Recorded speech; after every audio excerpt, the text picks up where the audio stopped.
เพราะว่าถ้าการถังปอนชวนบันนั่นยังเอาทำร้ายอย่างนี้เอาปริพุทธเอามาเปลี่ยนตู้เปลี่ยนผ้าเปลี่ยนเนียนเปลี่ยนปู่ขาวซึ่งขาวนายขาวเขาทั้งมวดทั้งเปียเตี้ยขี่บุกูเขาในเพราะห้ามผู้ไหวนี่ปริพุทธในไม่ใช่ไงปริพอกานะปริพกเนี่ยปริพอกานะเครื่องกินเนี่ยเครื่องกินเครื่องนุ่งเครื่องไหวเครื่องอยู่เครื่องเช่าเนี่ยห้องว่าปริพกปริพอกาเนี่ยปริพกเนี่ยมีหลายปริพอกาปริพกาเนี่ยหนึ่งอินาปริพกหนึ่งเถียปริพกาเนี่ยพระเป็นเจ้าปริพกเนี่ยหลักปริพกหลักก่อนสามเนี่ยอินาปริพกาปริพกเนี่ยกู้เยี่ยมสามเนี่ยอินาปริพกาเนี่ยสามเนี่ยตายจ่าปริพกาเนี่ยปุดทำมวยเหมือนอย่างเขาเมียตายกายเขาปวดที่ทับขำให้กินหนุ่งไว้สี่เนี่ยถามมีปริพกาเนี่ยมือหนังของเจ้าก่อเฮ็ดเอาออกมาได้จุดในมือเฉยๆทับขำจามจานหนุ่งกินอยู่หนุ่งไว้เนี่ยนี่มีปริพกขีเบิ้งวันนี้ก็อยากจะให้พระเจ้าพระสงฆ์พ่อขาวแม่ขาวผู้โยคีผู้ประพฤติปฏิบัติและญาติโยมทั้งหลายได้รู้ถึงเรื่องของการบริโภคนะการบริโภคนี้มีอยู่สี่อย่างที่หนึ่งที่ผมไม่ทันนะฮะอย่างที่สองเรียกว่าอินะปริโภคะอย่างที่สามเรียกว่าทายักจะปริโภคะอย่างที่สี่เรียกว่าสามีจิปริโภคะทั้งสี่อย่างนี้มีความหมายอย่างไรหลวงพ่อจะได้เล่าให้ฟังปริโภคเนี่ยเพราะว่าห้ามหูเนี่ยเขาเปลี่ยนกวนเหินกวนเยนี่เขาก่อนนอนกันนอนจ้างเนาะบ่นอนกันนอนจ้างเนี่ยมีปริโภคนะปริโภคสังหารเนี่ยเข้าพักตั้งกินตั้งย่ำออกจากอาหารหมากไม่หมากตอกตีเปลืองหลวงมันเข้าพักจ้ากันเนี่ยท่องว่าปริโภคอันหนึ่งลองกินลองเยี่ยมทั้งหมดเนี่ยทำนี่ทำปริโภคอันน้องไหวเนี่ยน้องวางที่อยู่ที่นั้นผ้าห่มผ้าเสื้อผ้าไหวเพราะเป็นเจ้าช่างเจ้าจ้างเนี่ยช่างการช่างแปลงจ้ากาอันนุ่งอันไหวอันห่มอันเสื้ออันเจี๊ยดทั้งหมดนั่นในห้องว่าไม่ปริโภคอันหนึ่งนี่การไม่ทำที่อยู่ที่นั่งที่นอนตลอดฉาลากู้จีจ้ากาฉะนั้นเนี่ยจองหาวิหารการจองฉะนั้นนั่นมันเป็นปริโภคเชียนาชนะปริโภคอันหนึ่งเนี่ยกำในยุ่มดีกินหวานยาเยือดยาหูขึ้นหูไข่ยาวัดยาสุดยาหนมจ้ากาเนี่ยยาดังมดดังปีนั่นนะครับพิจารณาปริโภคเนี่ยมีปริโภคขี่เปิงทีนี้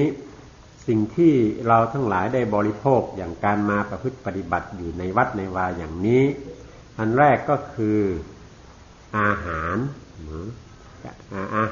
ต่างๆเครื่องดื่มอาหารต่างๆอันที่สองก็คือเครื่องนุ่มเครื่องห่มผ้าปูที่ปูนั่งเสื่อหมอนต่างๆเหล่านั้นอันที่สี่ก็ได้แก่ที่อยู่อาศัยได้แก่กุฏิศาลาที่พักทั้งหลายห้องน้ำห้องส้วมทั้งหลายอันที่ห้าได้แก่ขี้แลนะเภสัชะก็ได้แก่ยารักษาโรคทั้งหลายเมื่อมีเจ็บมีไข้ขึ้นมาทั้งปัจจัยทั้งสี่นี้แหละเป็นสิ่งที่เราทั้งหลายจำเป็นที่จะต้องได้บริโภคเฉียนในทำลายว่นไข่มันยังมีเลย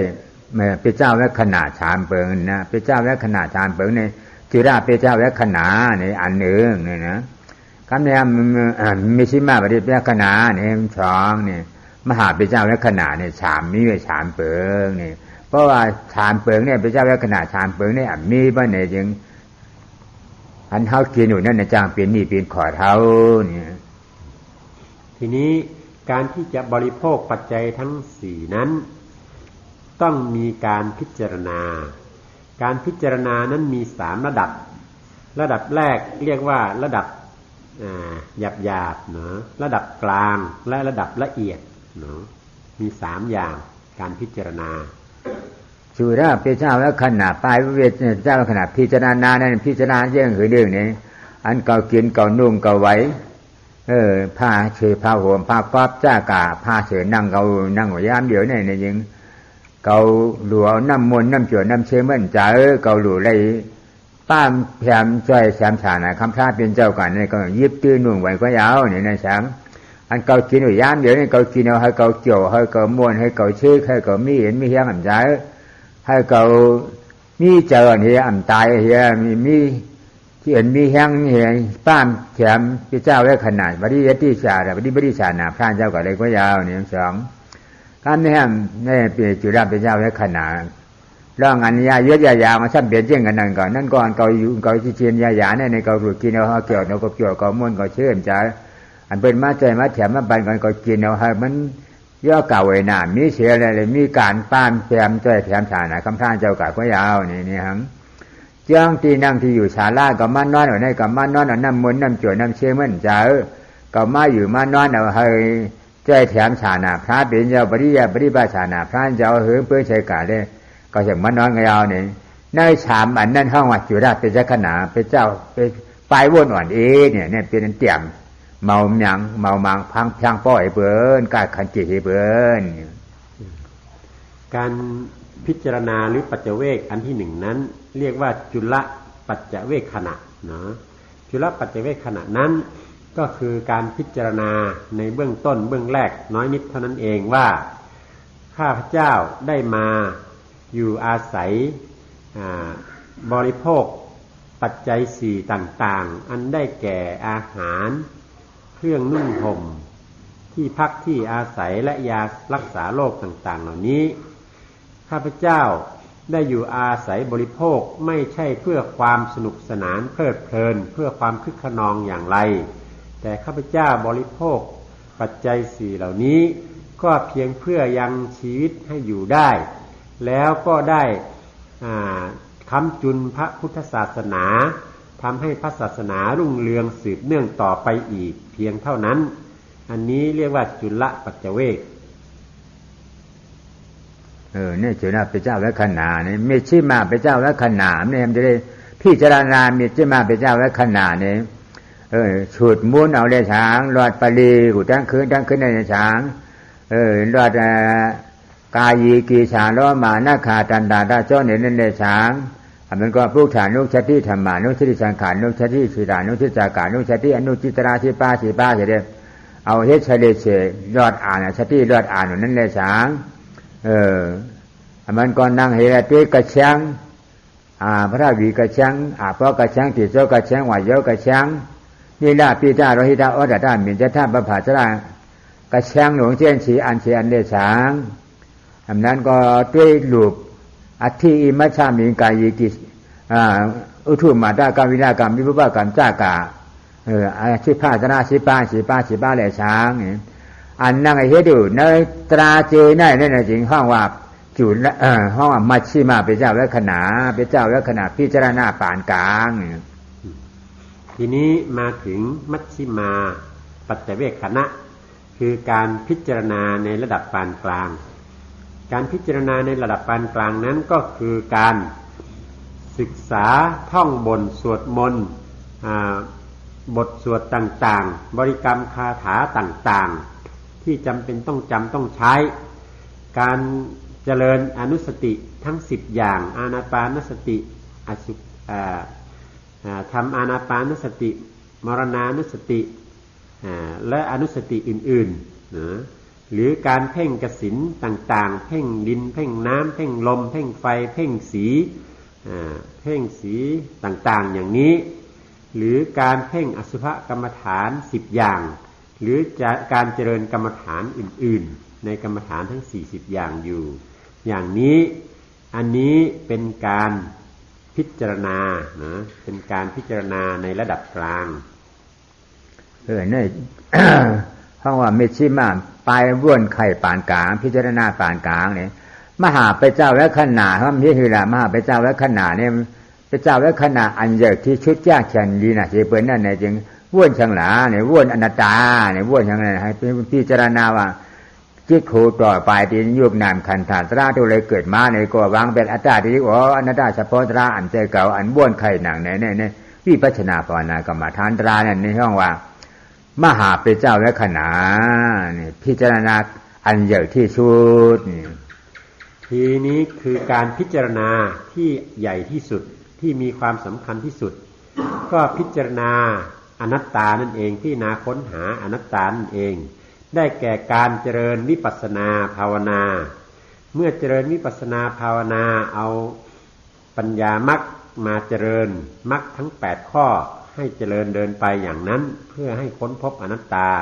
ค้นพบธรรมตามที่พระพุทธเจ้าทรงสั่งสอนอันนี้คือมหาปัจเจเวคขณะเพราะว่าพระเจ้าและขณะนี้มีเสียอันมันในท่านที่เป็นชังการานี่พระเจ้าและขณะก็มีฉินศิลาเขาก็มีเพราะเป็นยาหาเนี่ยฉินยาหาเนี่ยฉินศิลายาหานั่นเป็นฉิน5ก็ยังเอาทีเตมันนั่นนะปัญหาที่บาดเอาก้นได้อตินั้นแล้วพิจารยุกจากเบจิคู่ของเบินกามีสู้นี่ก็มีถุงห้อนช่องตัวมีตัวปอกามีสู้มุชาวาดาเปลี่ยนเหรียญมากำเลยมั่งเลยผูว่าเขาเลยมั่งเลยผูนี่ตราสีตัวนี่เป็นฉินศิลาสีเชียนก็ในอปามาตีปามาตาตราก็ปืนหลวงก็ปืนลื้อไม่จังเด็ดเป็นมาตราสีตัวนั่นเนี่ยสุดามีเดียมีจ้าปามาตาฐานานั้นเกิดขึ้นมานั่นเป็นฉิน5เชียนยาหานคนคนก็เหมือนกันนี่นะ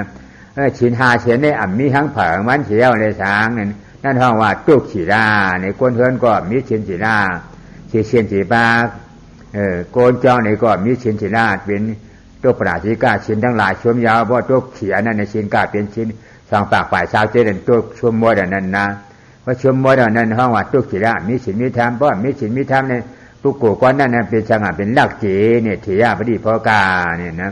เปียจีโคขวางเป็นยุคต่างก็หัวเห็นนี่ป่าหน้าเป็นเจโยหอตูนี่เขามันก่าจีนเมื่อหนึ่งโคขวางนั่นเป็นโคขวางพอละโคขวางเจ้าขอคำนี่ป่าเนี่ยเป็นขอคำนี่ป่าเนี่ยเป็นเพยเจ้าขอคำเป็นพระเป็นยาวเปียจีโคขวางพระเป็นยาวลักจีนเปียจีโคขวางพระเป็นยาวลักนุ่งไหวโคขวางพระเป็นยาวลักกินยาพระเป็นยังลักอยู่เกี้ยงพระเป็นเจ้ามันป่องยังไงนั่นห้องเถียปฏิพกเถียปฏิพกาทีนี้ถ้าหากว่ามาเป็นพระเจ้าพระสงฆ์หรือผู้มาประพฤติปฏิบัติธรรมแล้ว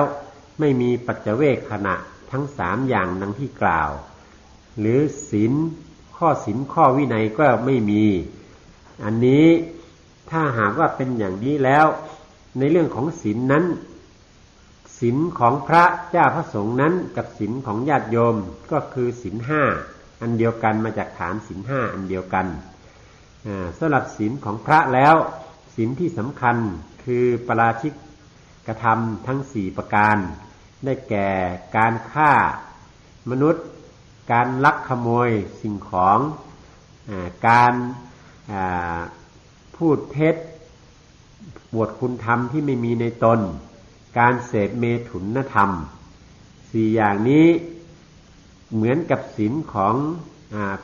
โยมพุทธบริษัทคือฆ่าสัตว์ลักทรัพย์ประพฤติผิดในกามและก็พูดเท็จมาจากฐานศีลอันเดียวกันทีนี้ศีลข้อที่5นั้นก็คือปมาทะสุราเมรยมัชฌปมาทฐานาไปหมายเอาที่ความประมาทถ้าหากว่ามีปมาทะมีความประมาทถ้าทั้งอย่างนั้นแล้วก็ย่อมจักสามารถที่จะทำให้ล่วงศีลทั้ง4ข้อแรกนั้นได้แม้ศีล227ข้อก็ตามถ้าหากเมื่อมีปมาทะตัวนี้เกิดขึ้นมาแล้วก็ย่อมจักล่วงศีลทุกข้อได้ตกเสียไปหมดเมื่อเป็นผู้ที่ปราศจากศีลปราศจากการปัจเจเวคคือการพิจารณาก่อนที่จะขบฉันก่อนที่จะใช้เครื่องนุ่งห่มเสนาสนะและกิลานะปัจจัยยาต่างๆถ้าเป็นอย่างนี้แล้วอันนี้เรียกว่าเถยยะปริโภคะคือเป็นผู้ที่มาบวชมาเรียนอยู่มาอาศัยวัดวาอารามอยู่แล้วลักกินขโมยกินลักใช้ขโมยใช้ลักกินลักใช้ลักบริโภคเครื่องนุ่งห่มที่อยู่อาศัย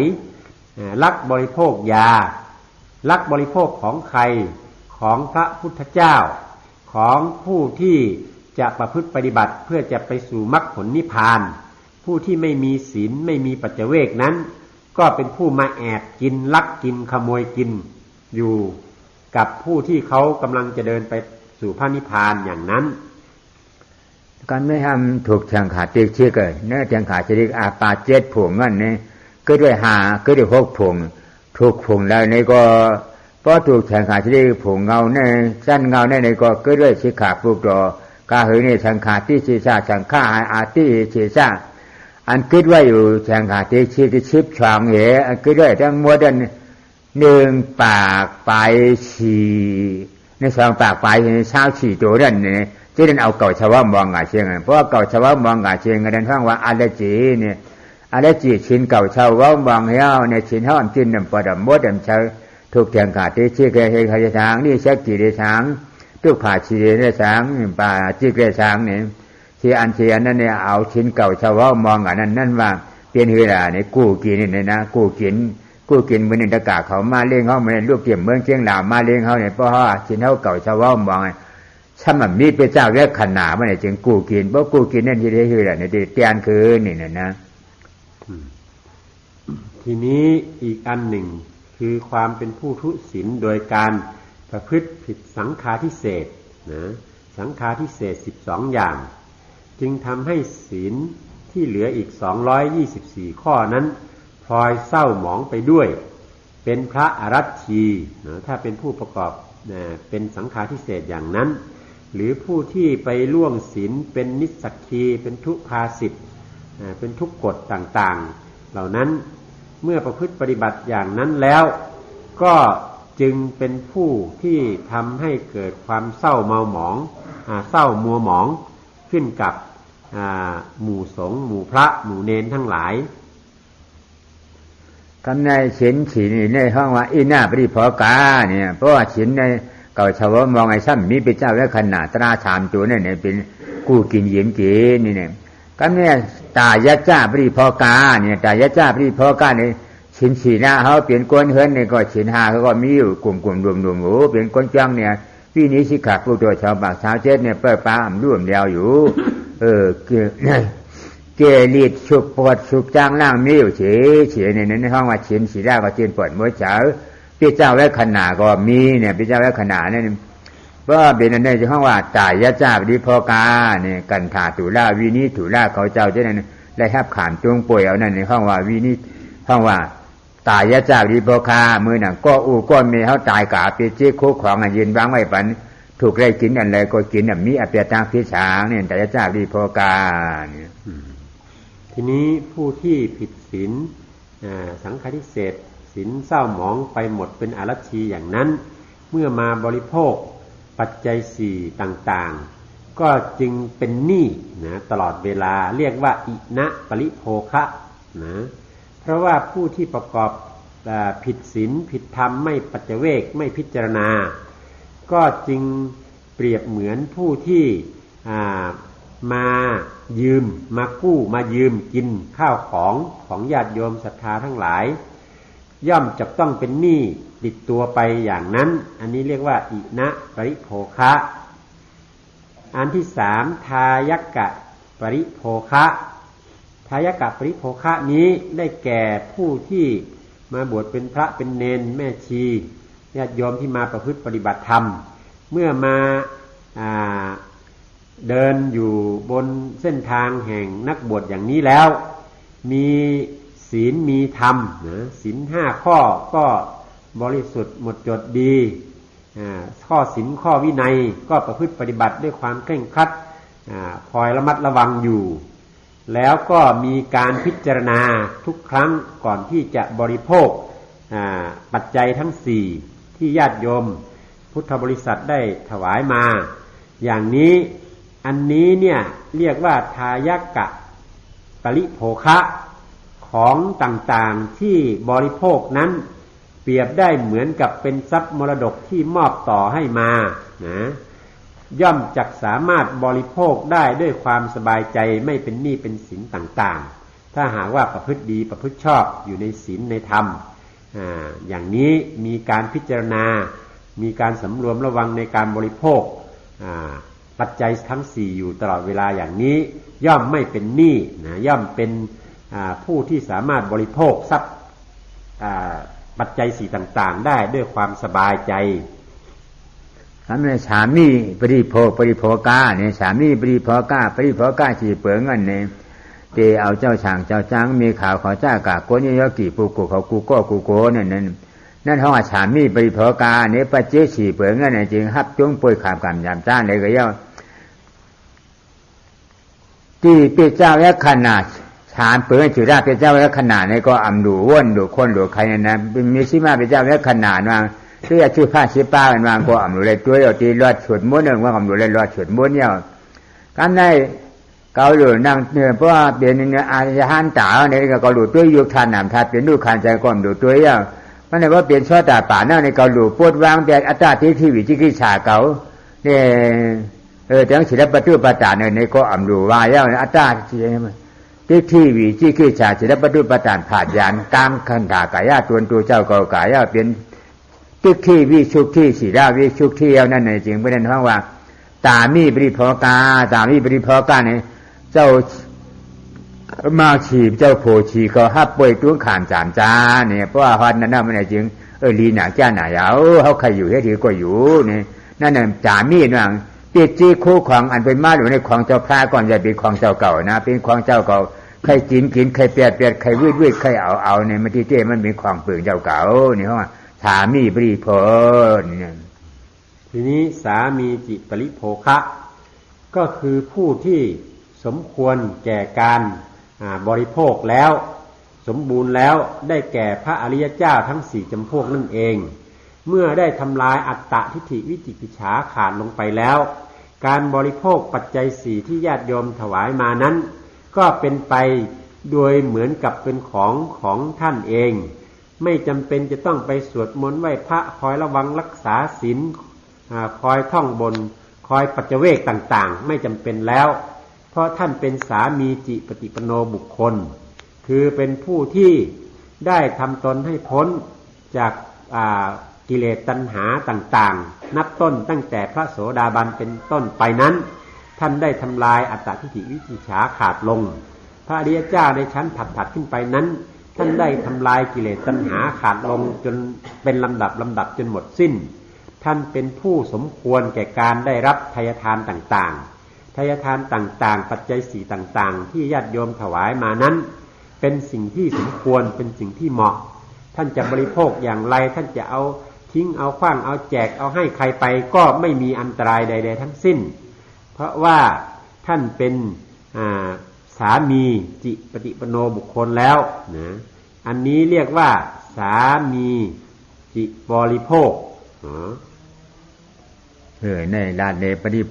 โภคกาปริสีเปิงเนี่ยในปริโภคกาสีเปิงในเขาการนอนจันนอนจ้องในก็อำรอดกลางหยานมันไหลปริโภคกาสีเปิงเนี่ยเพราะเขาการนอนจ้องเขาโมเฮ็ดโมหาโมคึงนี่ก็จ้างกาเป็นกู้กิน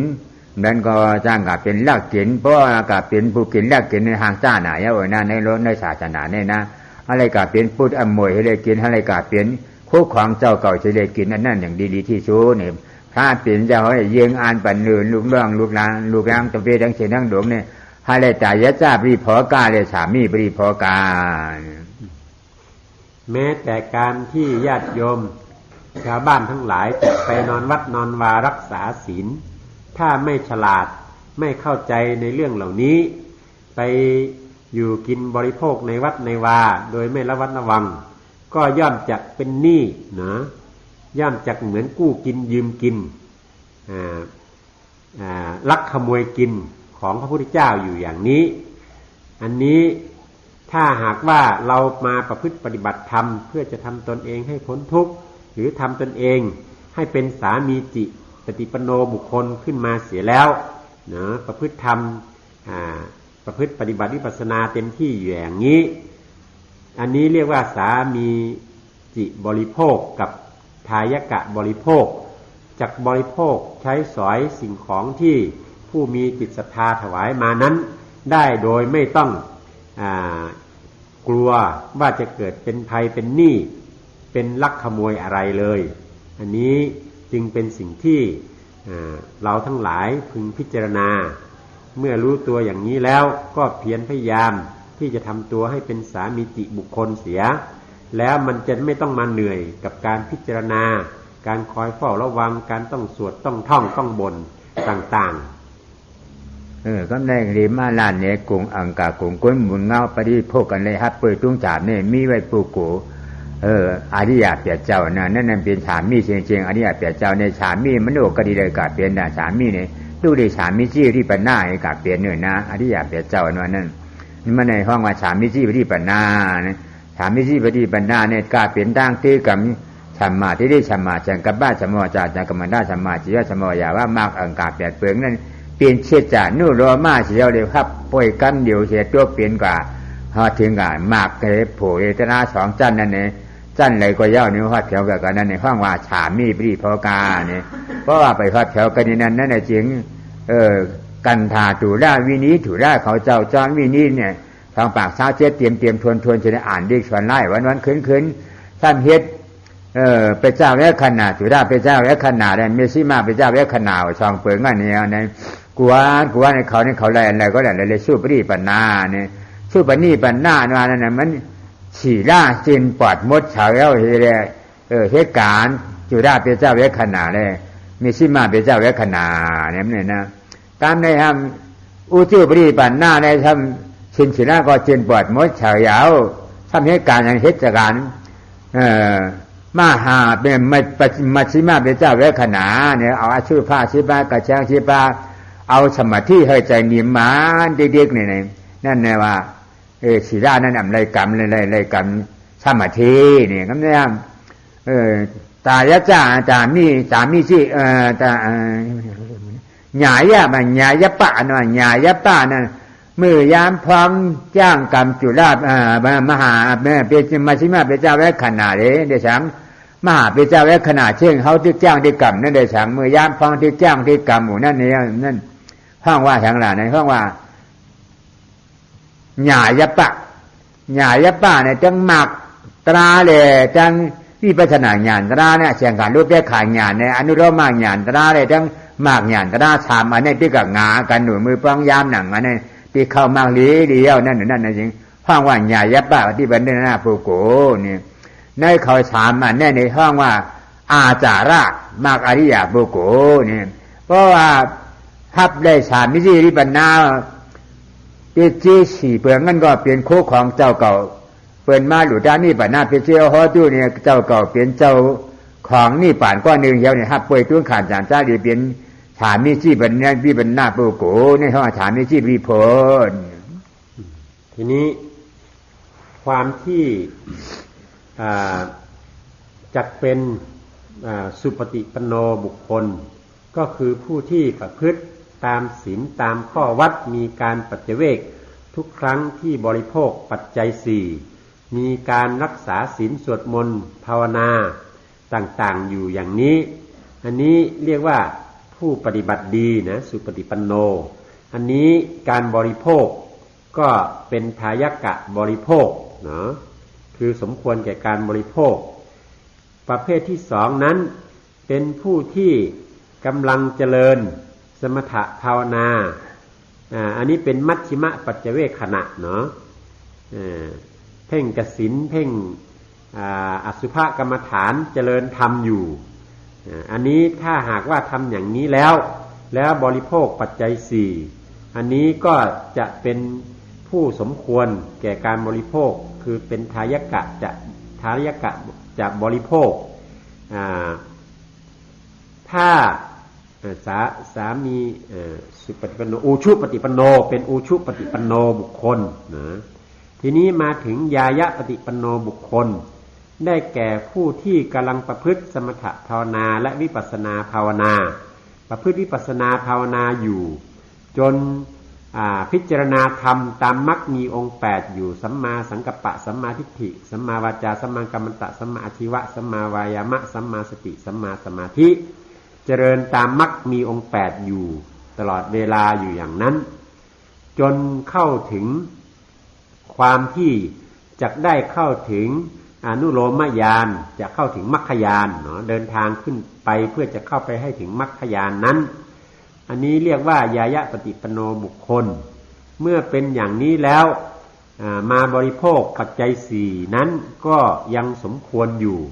เพราะความเป็นญายะปฏิปันโนบุคคลนั้นเป็นผู้ที่กำลังเป็นเตรียมที่จะเป็นอริยะเจ้ามัคคะอาจาระอริยะหรือผู้ที่เตรียมจะเป็นพระอริยะเจ้าอยู่ดังนั้นบุคคลที่กำลังเตรียมตัวที่จะเป็นพระอริยะเจ้าอยู่เจริญวิปัสสนากรรมฐานอยู่อย่างนี้ก็จึงเป็นผู้สมควรแก่การที่จะได้บริโภคปัจจัยสี่โดยเหมือนกับเรียกว่าทายกะบริโภค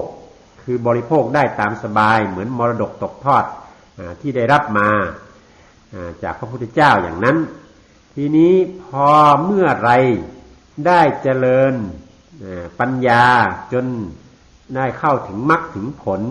ได้เป็นอริยบุคคลทั้ง8จำพวกขึ้นมาแล้วอย่างนั้นก็จึงจักเป็นสามีจิปฏิปันโนบุคคลเป็นสามีจิบริโภคคือเป็นผู้ที่สมควรที่จะได้รับทายทานต่างๆแล้วนำมาบริโภคได้ด้วยความสบายไม่มีข้อผิดข้อ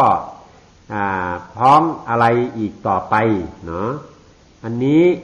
จึงเป็นสิ่งที่เราท่านทั้งหลายพึงทำตนให้ถึงความเป็นสามีจิปฏิปันโนบุคคลคือเข้าถึงความเป็นอริยะทั้ง8จำพวกนั้นเมื่อเข้าถึงตรงนั้นแล้วก็ไม่เหนื่อยที่จะต้องไปพิจารณาไปปัจจเวกไปสวดไปมนต์ไปต่างๆอีกแล้วในการต่างตื้อกรรมอริยเจ้าฉีเปิงในอย่างเป็นของอริยเจ้าเช่นของผู้รู้จักนำคือกำกับป้านะ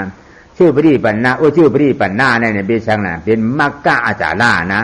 มัคคะอาจาระในป้าผู้รู้จักก้อนหนึ่งในอริยฌานก้อนในมัคคะอาจาระในชื่อปณิชื่อปริปันนานะญาญาปฏิปันนาเนี่ยเป็นมากฉีมากนะในมากฉีมากเมื่อที่เกิดขึ้นมากนั่นเป็นญาญาปฏิปันนานั่นเนี่ยทำในฐานนี่ชื่อปฏิปันนามานั่นในผลฉีผลในโสดาปฏิผลเชื้อกระดาเมื่อนางของอาราธาผลฉีผลนั้นขึ้นมาห้าป่วยตุ้งขานจามจ้าพระราชมาบาดนั่นหอฉามมีชื่อปฏิปันนาเนี่ยบ่เลยฉามปฏิปันนาเนี่ยอันหาเปิงอย่างกะหาเปิงอย่างจอมมาดังหลังจอมมาดังหลังเนี่ยอันอย่างกะฉีเปิงจอมมาดังหลังจังเป็นกรุงอังกาจังขาเจ้ากรุงเจ้าเก้าเปิง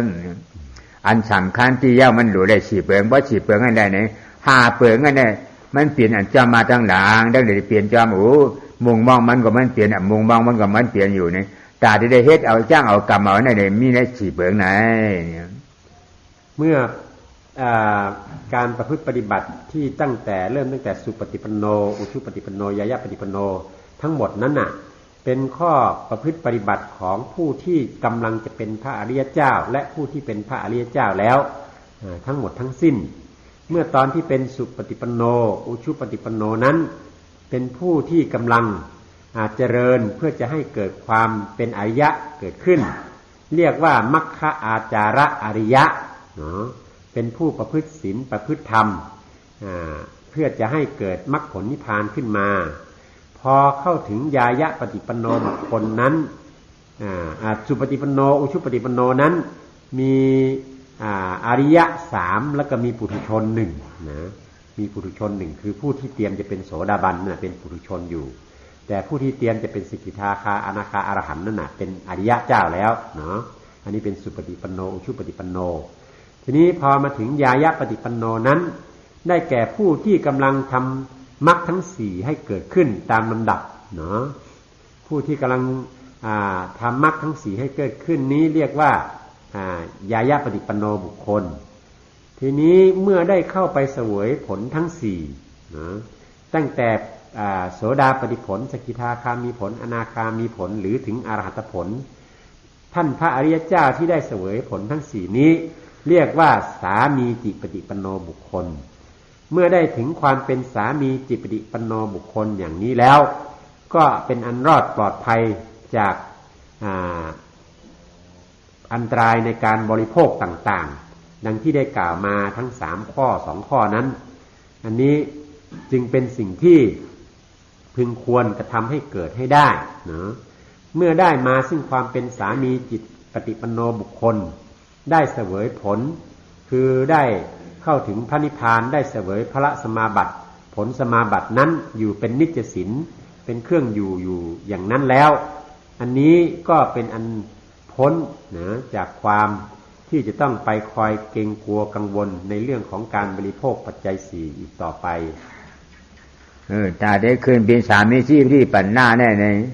ที่ในเหตุสามีชีพที่ปัญหานั่นมันเปลี่ยนผู้โกนออกบ้วนรอดต่างตายนะเพราะตาบานผู้โกนว่านั่นไม่ได้ตายเพียงเจ็ดจาระเพราะบนเจ็ดจาระมันตายป้วนเนอะนะเจ้ากระดานผู้โกนว่านั่นยังไม่ได้ตายสามจาระที่นั่นมันเพราะป้วนสามจาระมันไม่ได้ตายอนาการผู้โกนว่านั่นตายแห่งจาระเดียวในจาระเดียวจาติมาเป็นยานตายเอานี่ป่านว่าเป็นอรหันต์ตายในจาระในดีๆเอานี่ป่านงานนี้สามีชีพผู้โกนนั่นเนี่ยมีไรลองออกป้วนมุ่นรอดต่างตายเจ็ดจาดป้วนสามจาดป้วนจาดหนึ่งป้วนจาดในกำเดียวในตายนี่มีได้สี่จันนะในสี่จันแน่ในจึงอันพระเป็นเจ้ายืนบางไว้บรรชาชนะคำพระเป็นเจ้าในหาเหงเนี่ยเพราะว่าหาราเทศนาว่าเพราะเอาปรมัตถาสัพพะเฉพาะว่าว่าไงจึงชัมมาที่ชัมมาฉันกับป้ามากแองกาตราเปียดตัวได้จังมันอยู่กึศเช้าอยู่นิมเช้าอยู่เนื้อหูเนื้อตูเนื้อปุกุเนื้อมันเลยเนื้อเมืองเลยเนื้อจ้องเลยในโกศานะพระเป็นเจ้านั่นจะจังมันเฮืองเพิงแสกดินั่นนะเพราะมากแองกาเปียตูอันสมาธิสมาธิก็ป้าอ่ำอ่อนโหเรียจังมันไว้อยู่เนื้อตูเนื้อจ้องเนื้อหวานเนื้อเมืองในศาสนานั่นพระเป็นเจ้านี่รับก่อยวรหายกันนั่นจ้องขยายกะเฮยใหญ่เจ้าพระสุใหญ่กะเฮยสุใหญ่อันเจ้าของศาสนามันเป็นความปรมาททีนี้ความที่จะทำตนให้ได้เข้าถึงความเป็นสามีจิปฏิปันโนบุคคลนั้นมันเป็นสิ่งที่พึงจะกระทำให้มันเกิดขึ้นมาให้ได้เนาะจะทำให้มันเกิดขึ้นมาได้อย่างไรนั้นก็คือการมาเจริญมรรคมีองค์แปดนั่นเองทีนี้ในที่อัฏฐกถาจารย์กล่าวว่าเมื่อศาสนาของพระสัมมาสัมพุทธเจ้ายืนยาวไปถึง 5,000 วสาแล้วพุทธศาสนานี้ก็จะมาลายหายสูญไปจากโลกอันนี้เป็นการว่าโดยบัญญัติโดยอัฏฐกถาจารย์แต่ถ้าว่าโดยปรมัตถ์แล้วถ้าตราบใดนี้โลกนี้ยังมีผู้ประพฤติปฏิบัติยังมีมรรคมีองค์8คือสัมมาสังกัปปะสัมมาทิฏฐิปัญญามรรคนำหน้าและมรรคอีก6ตัวนั้นยังมีอยู่ในจิตในใจของผู้คนที่ใดก็ตาม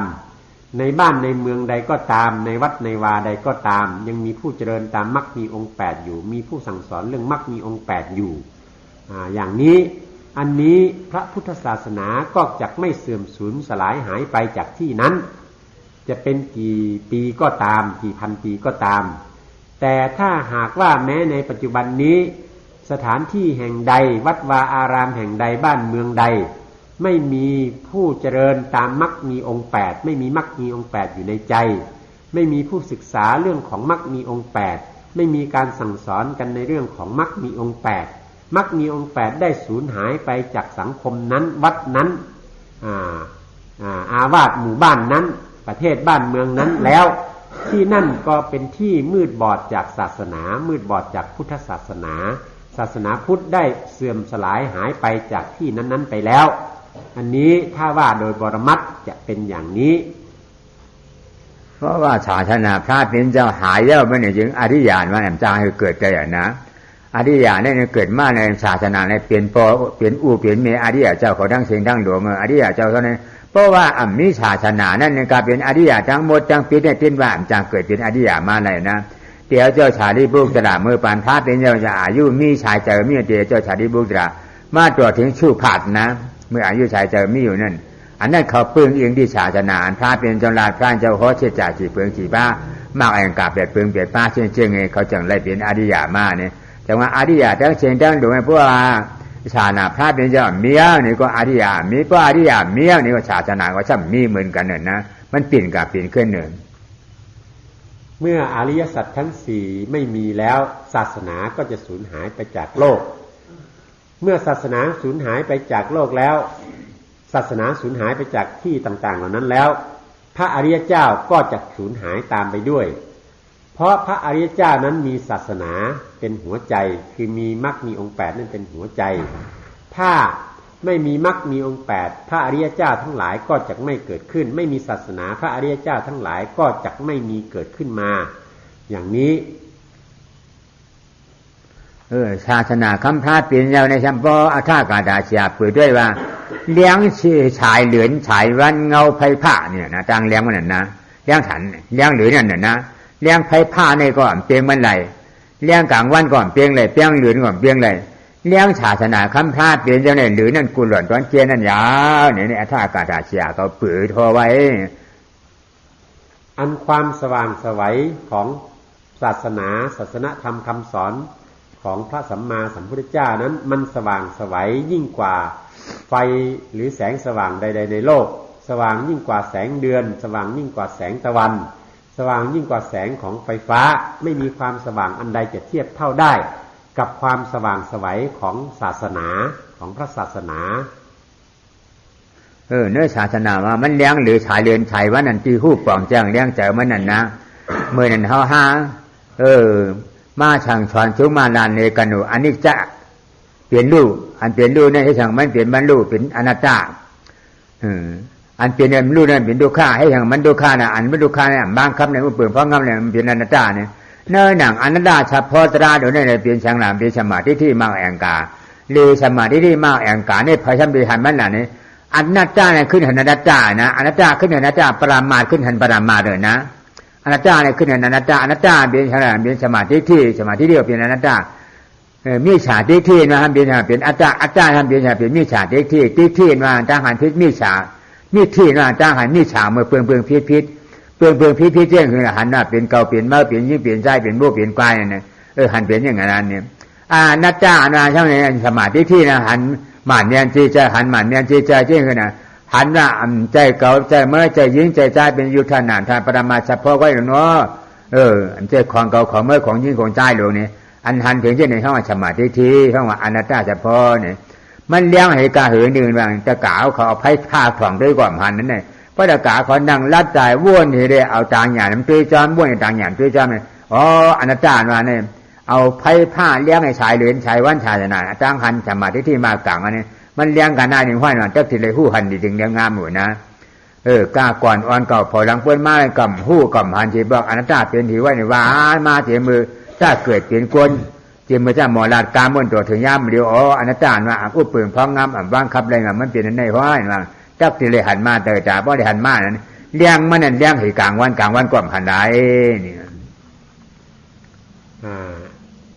คำว่าศาสนาเนี่ยมันสว่างไสวไม่มีแสงสว่างอันใดเท่านั้นมันสว่างไสวอย่างไรคำว่าศาสนาตัวนี้ก็หมายถึงอนัตตาธรรมนั่นเองเมื่อได้เห็นถึงอนัตตาธรรมแล้วความเห็นถึงอนัตตาธรรมนั้นมันสว่างไสวนะอย่างที่เราทั้งหลายมาฝึกหัดปฏิบัติธรรมมาศึกษาวิธีการปฏิบัติวิปัสสนากรรมฐานนี้ก็ศึกษาเพื่อจะค้นหาเห็นอนัตตาธรรมนั่นเองทีนี้ความที่จะค้นหาเห็นอนัตตาธรรมใครไปเป็นผู้เห็นสัมมาทิฏฐิความเห็นชอบความเห็นถูกต้องนั่นเองไปเป็นผู้เห็นตัวความสัมมาทิฏฐิความเห็นถูกต้องนั้นก็เป็นอนัตตาเนาะมันเป็นอนัตตาอยู่แล้วอนัตตาเห็นอนัตตานั่นเองเมื่อสัมมาทิฏฐิเกิดขึ้นเห็นสภาวธรรมตามความเป็นจริงเห็นว่าสิ่งทั้งหมดทั้งปวงไม่สามารถบังคับบัญชาได้ไม่ใช่สัตว์บุคคลตัวตนเราเขาถือเอาเป็นเจ้าของไม่ได้อย่างนั้นแล้วอันนี้ก็คืออนัตตาเห็นอนัตตาในส่วนที่ตรงกันข้ามนั้นอัตตานะอัตตาหรือมิจฉาทิฏฐิความเห็นผิดนั้นอันนี้มัน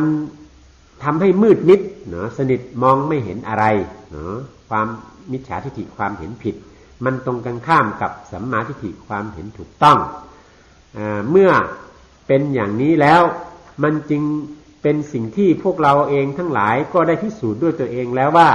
เมื่อได้มาศึกษาจนรู้จนเข้าใจว่า สิ่งที่ประเสริฐสิ่งที่เป็นศาสนาสิ่งที่เป็นธรรมอันประเสริฐนั้นก็คืออนัตตาธรรม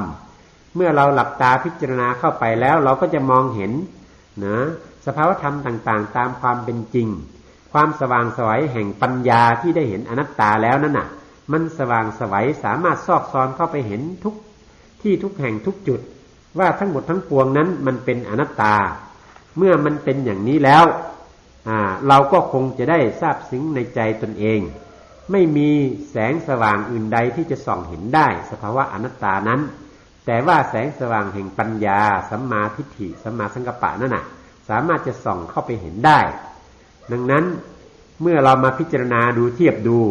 เราเอาไฟฟ้าส่องก็ไม่เห็นเอาแสงพระอาทิตย์ส่องก็ไม่เห็นเอาแสงเดือนแสงดาวส่องก็ไม่เห็นสภาวะอนัตตานั้นแต่ว่าเมื่อเอาแสงแห่งปัญญาคือสัมมาทิฏฐินั้นส่องเข้าไปก็จะเห็นอย่างนี้อันนี้ความสว่างแห่งศาสนาความสว่างแห่งธรรมจึงมากมายดังที่กล่าวมานี้สัมมาทิฏฐิว่านั้นสัมมาทิฏฐินั้นสัมมาทิฏฐินี่อิตินาที่สัมมาทิฏฐินี่สัมมาจีนาเจ้านามานาแม่นนาทิฏฐิรับตาเนื้อปืดจามญาณปัญญาจะได้หันมาได้เจ้าเยาเนี่ยอิตินาที่ก็เปิดรับตาเนื้อปืดจามปัญญาจะได้เยี่ยมเยียบขันถึงมาได้ตาหันถึงจะภาวะสัมโพธนาอนัตตาอันใจกองเก่าเช่นหนึ่งในสัมมาทิฏฐิชื่อห้อสัมมาทิฏฐินี่สัมมาทิฏฐิว่า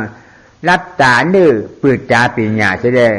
เยี่ยมเยียบขันถึงขึ้นมาในขันธาขยะตนตัวเจ้าเก่าเจ็บนั่นนี่ก็อ่ำมีเจ้ามีจอมอ่ำมี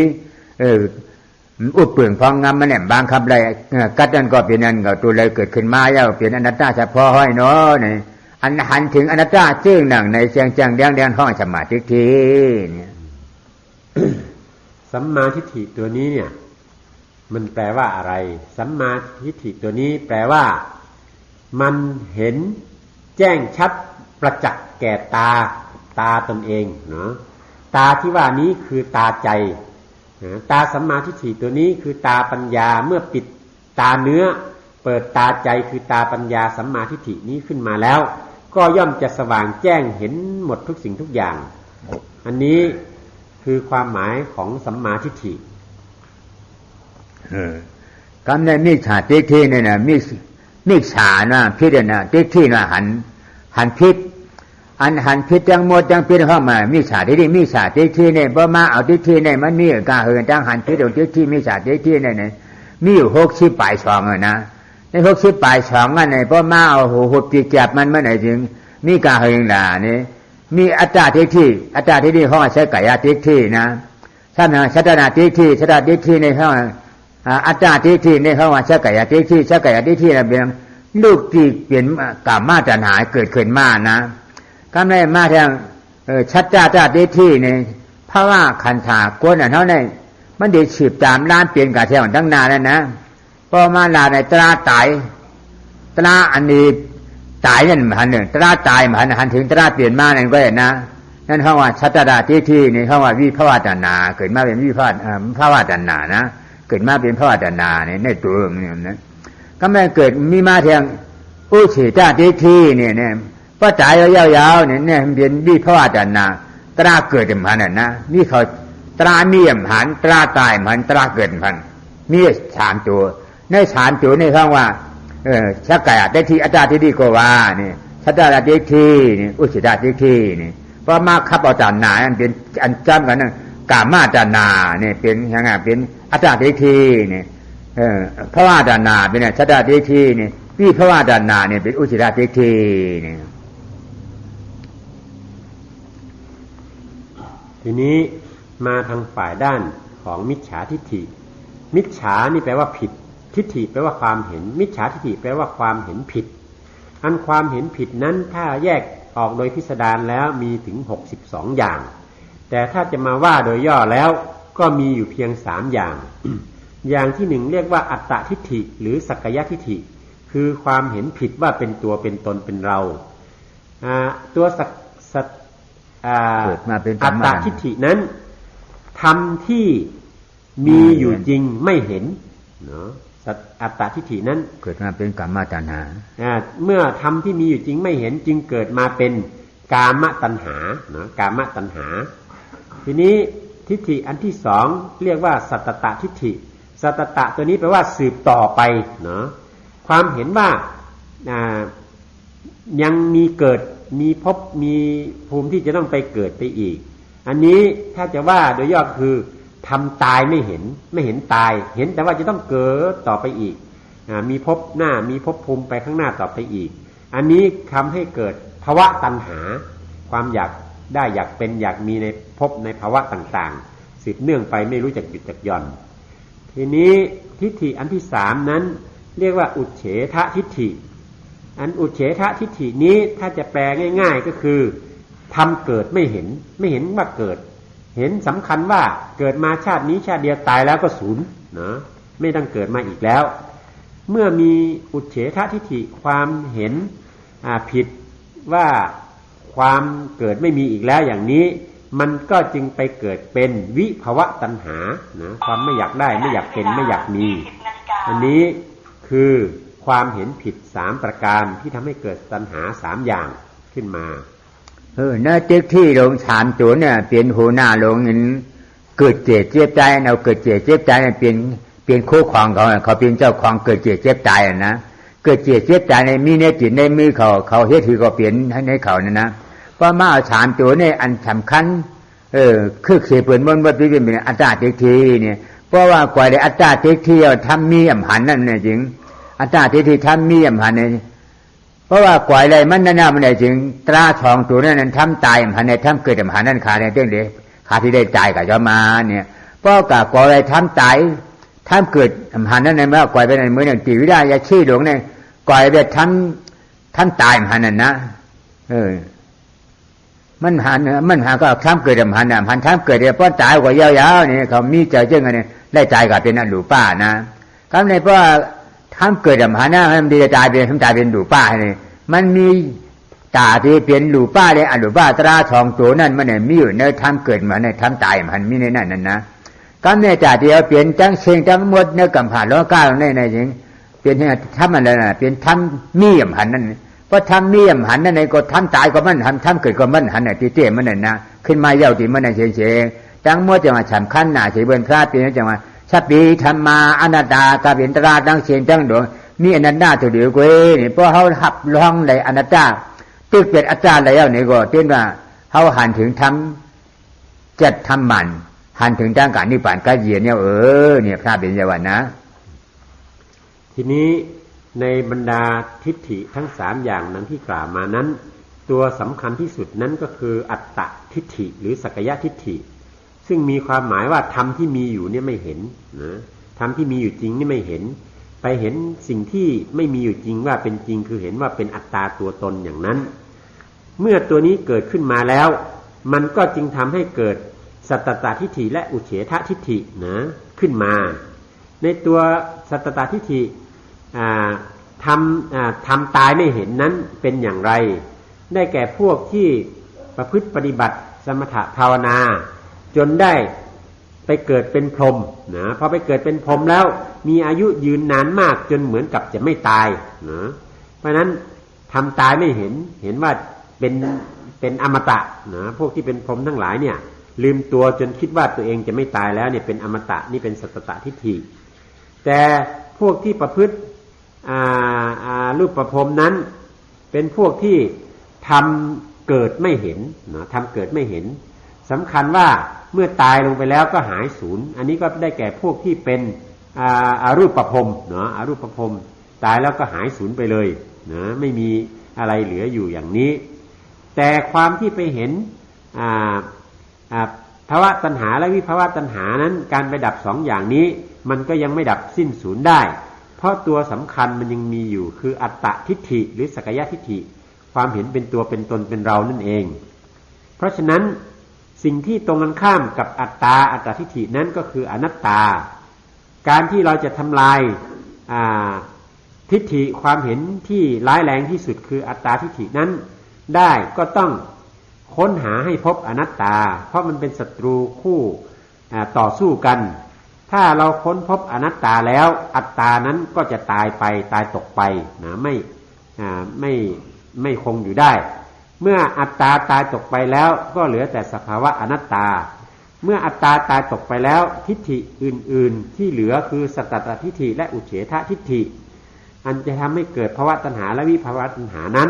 ก็จะดับสิ้นไปด้วยเนาะเมื่ออัตตาทิฏฐิดับขาดลงไปแล้วกามตัณหาก็ดับนะดับแล้วภวตัณหาวิภวตัณหาก็จะดับตามไปด้วยอย่างนี้กันในก็มาตัวในหลีกในลายหลีกมันหลีกไทยทั้งหมดทั้งปิดก็เป็น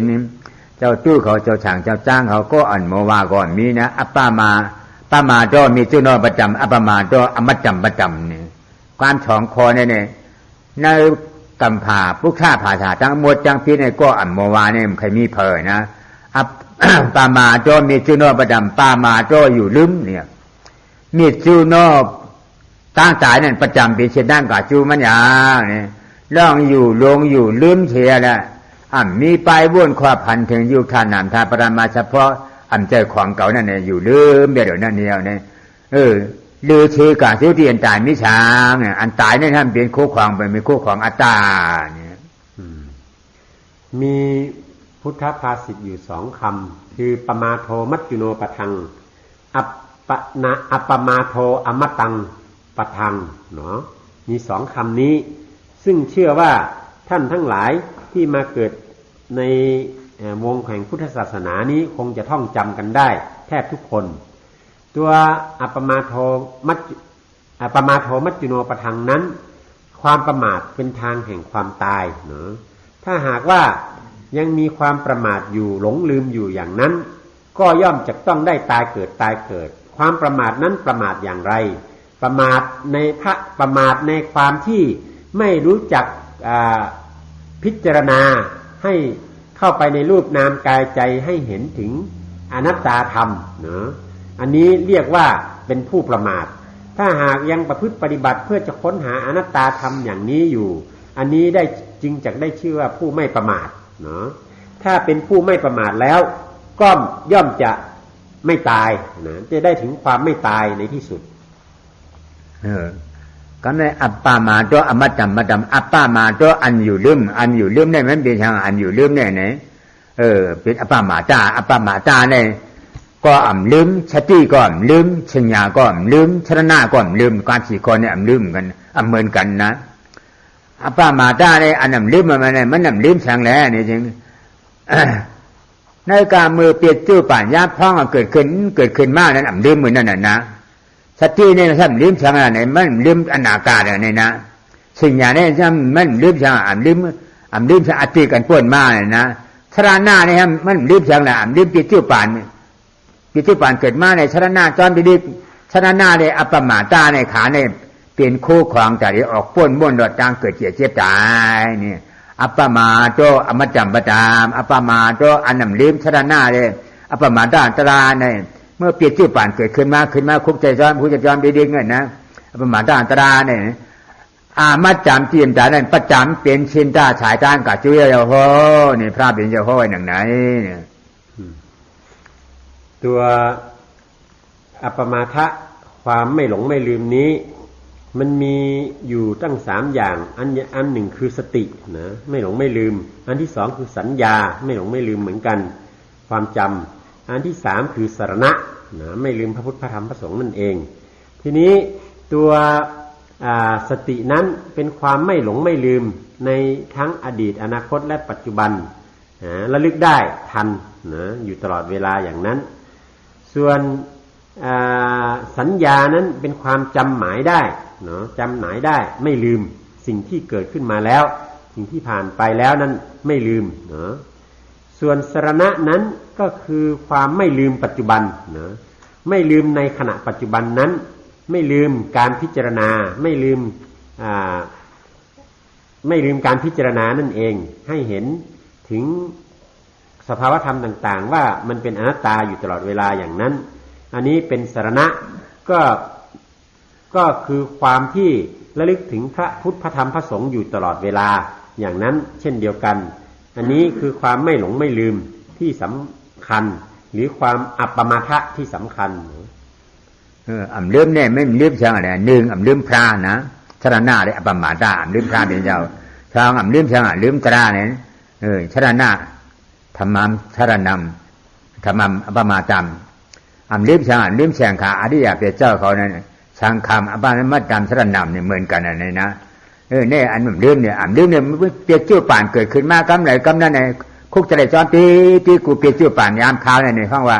ชรณะเลยอัปปมาตาเนี่ยให้ช่างลืมไม่ช่างพระเปลี่ยนเจ้าเนี่ยพระเปลี่ยนเจ้าเนี่ยเปลี่ยนผู้กูผู้อันผู้หันตรานาเชจาสิปะอนัตตาตรานั่นผู้กูผู้หันเชียวโมอ่อนนะชาดว่าเขากว่าที่เลยเท่าไรเป็นได้ตายเนี่ยดูเรื่องมันเจ้ากลุ่มจี้จุ้ยอย่างหนาเนี่ยตรานั่นท่านเป็นช่างตรานั่นเนี่ยก็พอได้หันถึงเมื่อไหร่มันถึงขปิธรรมะอนัตตากับเป็นตราละมวยเพราะหันถึงอนัตตาเนี่ยหันถึงตรา พอหันถึงตรายอย่างนี้มอกว่าที่มได้เท่าไรเป็นได้ตายเนี่ยก็เลื่อมแสงขาเนี่ยแสงขาก็อันหันถึงตราได้เท่าไรเป็นได้ลายได้มอกว่าที่มได้เท่าไรเป็นได้เปลี่ยนตัวแสงขาเนี่ยเขาก็เพราะว่าเขาหันถึงตราได้เท่าไรเป็นได้ตายที่กว่าที่นั่นนี่ก็เขาก็ป้ากันได้แสงขาก็หนึ่งความไม่ลืมสรณะนั้นคือไม่ลืมพระพุทธเจ้าพระพุทธเจ้าเป็นผู้ที่มาชี้แนะแล้วก็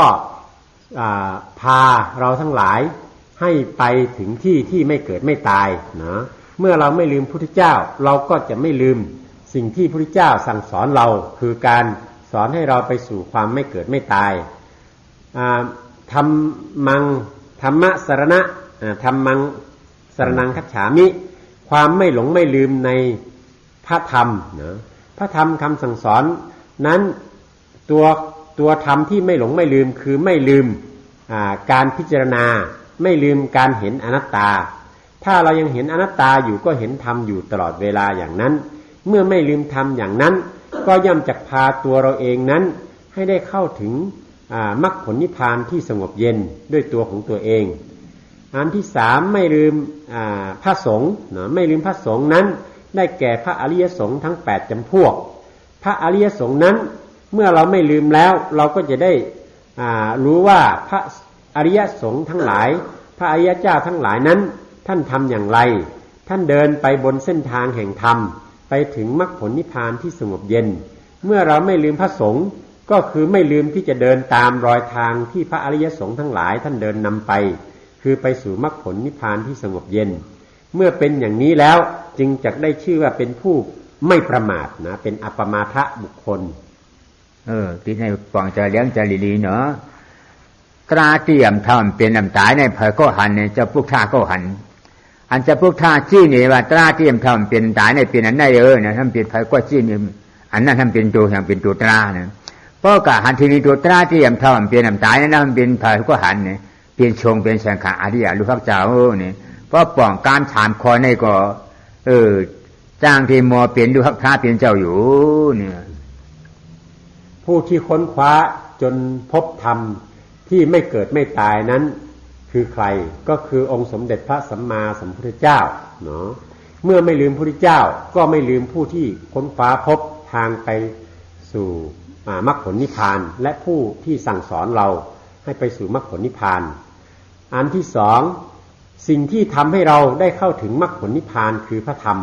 เมื่อเราไม่ลืมพระธรรมยังปฏิบัติธรรมอยู่เห็นอนัตตาอยู่เห็นธรรมอยู่เสมออยู่ตลอดเวลาอย่างนั้น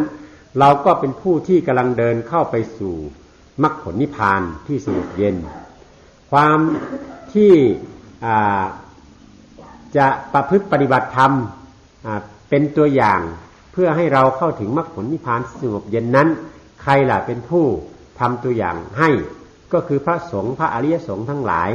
เมื่อเราไม่ลืมพระสงฆ์เราก็เป็นผู้ที่ไม่ลืมการที่จะเดินทางไปให้ถึงมรรคผลนิพพานที่สงบเย็นอย่างนี้กูก้นเนาะกำลังชุดมาเนี่ยเขาอยากให้เหมือนใจย่อยนี่เนาะใจย่อยนี่นะเพราะว่ามันหนหนกลางกันเป็นไอกะลานั่นเพราะกระถามกลางกะลาแต่ไม่ช้ำหู้มันหู้เป็นธรรมดาไอกะลาเนี่ยกลางคนของไอกะลาเราหน้าเนี่ยนะอย่าให้มือนั่นเลยเมื่อถามช้ำหูกลางกะลาเนี่ยมันเป็นกะลาอะไรเป็นกะลาปลอมเหมือนนะเนาะเขาเปลี่ยนพวกท่าผ่าฉากันเลยเป็นมาถามเชี่ยจ่าฉีป้าอนัตตาเฉพาะตราเขาด่าเลยเขาเป็นพวกพุทธะผ่าฉาปลอมเหมือนนั้นน่ะนะอย่าให้เหมือนกะลาปลอมเหมือนนั้นนะนี่นะอย่าให้เป็นพุทธะผ่าฉาปลอมนี่กูโก้กูโกนปลองใจเลี้ยงใจทั้งเผงมันพ่อก็บอกว่าถ้าเป็นอย่างนั้นแล้วขอให้เราทั้งหลายอย่าเป็นชาวพุทธปลอมอย่าให้เหมือนอย่างคุณโยยเมื่อตอนไว้หนวดไว้เขาหน้าเหมือนแขกพอแขกมาถามก็ซ้ำพูดภาษาแขกไม่ได้อย่างนี้นะนี่เป็นแขกปลอมเนาะพูดแขกไม่ได้เลยอย่างนี้ เราเป็นชาวพุทธก็เหมือนกันเมื่อมีคนศาสนาอื่นคนที่อื่นคนไกลมาถามว่าเป็นชาวพุทธเนี่ยเป็นยังไงต้องรู้อะไรนะรู้จักอนัตตาหรือไม่อย่างนี้เป็นต้นเราก็ไม่สามารถตอบได้ว่าความหมายของความเป็นชาวพุทธคืออะไรไม่รู้จักอนัตตาเมื่อเป็นอย่างนี้แล้วเราก็กลายเป็นชาวพุทธปลอมเหมือนแขกปลอมอย่างนั้นก็บอกเขาไม่ได้พูดภาษาเขาไม่ได้อย่างนั้นพูดภาษาพระพุทธเจ้าไม่ได้ คือพูดเรื่องอนัตตาไม่ได้นั่นเองดังนั้นขอให้ท่านทั้งหลายจงพยายามทำตัวให้เป็นชาวพุทธจริงๆคือเป็นผู้ที่ค้นหาอนัตตาจนพบและได้เสวยสุขจากความที่ได้เห็นอนัตตาเมื่อเป็นอย่างนั้นแล้วเราก็จะเป็นชาวพุทธที่แท้จริงโดยสมบูรณ์เมื่อเราถึงทำถึงอนัตตาอย่างนั้นแล้วเราก็สามารถจะบอกกล่าวใครก็ได้ที่มาถามในเรื่องของอนัตตาโดยไม่มีตะกิดตะขวางใจนะปล่อยเอานะธรรมะบรรยายในวันนี้ก็ขอยุติลงเพียงเท่านี้